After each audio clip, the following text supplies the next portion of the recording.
with silver or gold instead of bank dollars. Lincoln read the proclamation and paced the floor. This new requirement would hurt poor folks more than ever. Was Shields even thinking about them?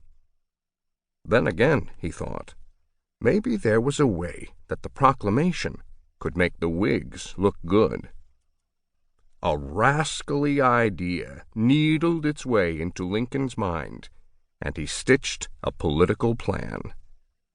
If you've been waiting for that moment when he got himself into trouble, here it comes. Lincoln scratched out a letter to the editor of the Sangamo Journal, the local Whig newspaper.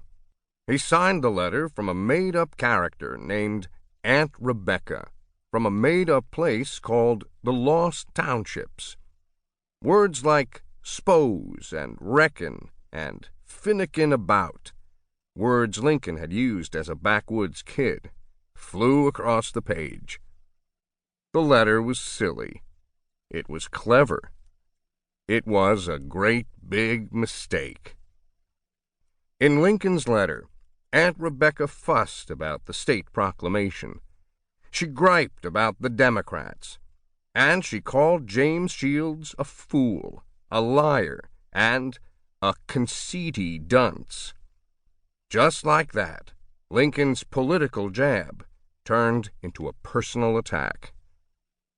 The next day, the whole town read Aunt Rebecca's letter in the newspaper. A few days later, Lincoln's sweetheart, Mary Todd, and her friend, Julia Jane, giggled over the letter.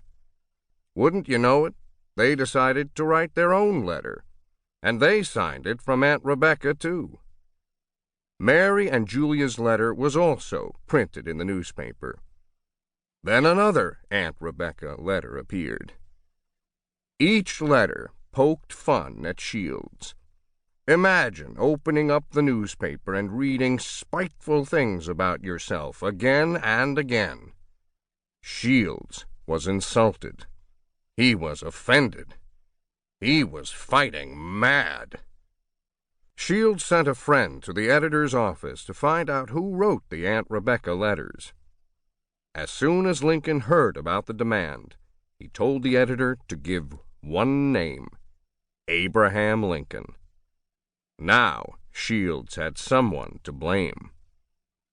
Letters flew back and forth between the men. Shields accused Lincoln of damaging his character, his reputation, and his honor. He demanded a public apology. I reckon Lincoln felt offended, too. Shields had accused him of writing all of the letters, but that wasn't true. You have made assumptions without stopping to inquire whether I really am the author, Lincoln wrote to Shields. I cannot submit to answer your note any further until your accusation is withdrawn. Hold on now, I know what you're thinking. Why didn't Lincoln fess up about what he had done and what he hadn't? Well, in those long-ago times, there were rules for gentlemanly conduct, proper ways of doing things.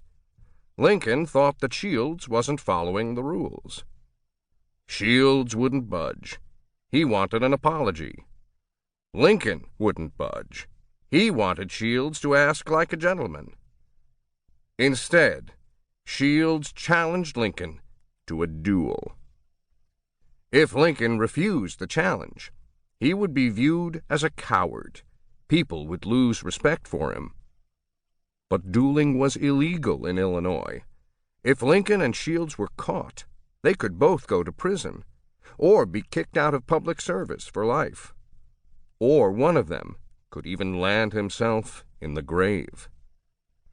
I did not want to kill Shields, Lincoln later said, and furthermore, I didn't want the fella to kill me. There was no guarantee that he could win a duel with Shields. If Lincoln had to fight, he would have to be smart. A glance in the mirror might have given him a life-saving idea. As the challenged man, Lincoln got to decide the rules of the duel. Most duels were fought with pistols, but he had a sharper idea. Lincoln